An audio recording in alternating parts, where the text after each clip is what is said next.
ఒక్కొక్కసారి నువ్వు కోరికైతే కోరేవు బాగానే ఉంది, అది నీ యొక్క కర్మలో కూడా ఉండాలి, లేకపోతే నీకు ఆ కోరిక తీరదు.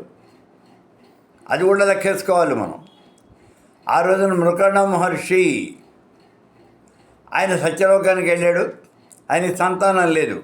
సంతానం లేని వాళ్ళు సత్యలోకానికి రావడానికి వీల్లేదు అన్నది తిప్పి పంపించేశాడు. అవమాన భారంతో కూలిపోయాడు. ఈశ్వరుని గురించి తపస్సు చేశాడు. ఈశ్వరుడు ప్రత్యక్షమయ్యాడు, అంటే దేవతా సాక్షాత్కారం అయింది. ఏం కావాలి అని అడిగింది.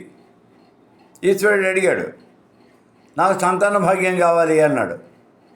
లాభం లేదురా అబ్బాయి, ఈ జన్మలో నీకు సంతానం కలిగే యోగ్యత లేదు అన్నాడు. వెళ్ళిపోయాడు. కాబట్టి దేవతా సాక్షాత్కారం అయితే జరిగింది, కానీ కోరిక తీరలా.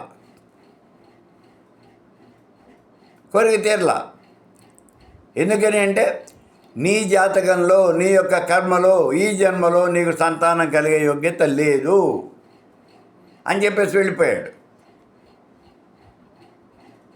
కాబట్టి ఇక్కడ మనం ఆలోచించవలసిన విషయం ఏమిటి అంటే, మంత్రసిద్ధి అన్న కోరికలు, మంత్రసిద్ధి అంటే దేవతా సాక్షాత్కారం లేకపోతే కోరికలు తీరటం, ఈ రెండింటిలో ఏది అని ఇలా వద్దు. ఇంకొకసారి దేవతను మనం ప్రార్థన చేస్తున్నాం, హోమం చేసాం. హోమం చేసి మనం ఏమడిగాము? నాకు ఫలానా కోరిక ఉంది, ఈ కోరిక తీర్చు అని అడిగాం. ఆ కోరికే తీర్చింది దేవత. నీకు దేవత సాక్షాత్కారంతో నీకు పని ఏమిటి? ఈయన దశరథ మహారాజు పుత్రకామేష్టి యాగం చేశాడు. అగ్నిదేవుడు వచ్చాడు, పాయసాన్నం ఇచ్చాడు. రాజా, ఈ పాయసాన్ని భార్యలకు పెట్టు, వాడు గర్భవతులు అవుతారు అని చెప్పాడు. వెళ్ళిపోయాడు. ఇప్పుడు ఈ దశరథుడికి దేవతతో సంబంధం అనేది లేదు, దేవతతో అవసరం అనేది లేదు. ఇక్కడ ఆయనకి సంతానం కావాలి, అంతవరకే. ఆయన కోరిక తీరటానికి అగ్నిహోత్రుడు ఈ పాయసాన్నాన్ని ఇచ్చాడు. దశరథుడి యొక్క కోరిక కాస్త తీరిపోయింది.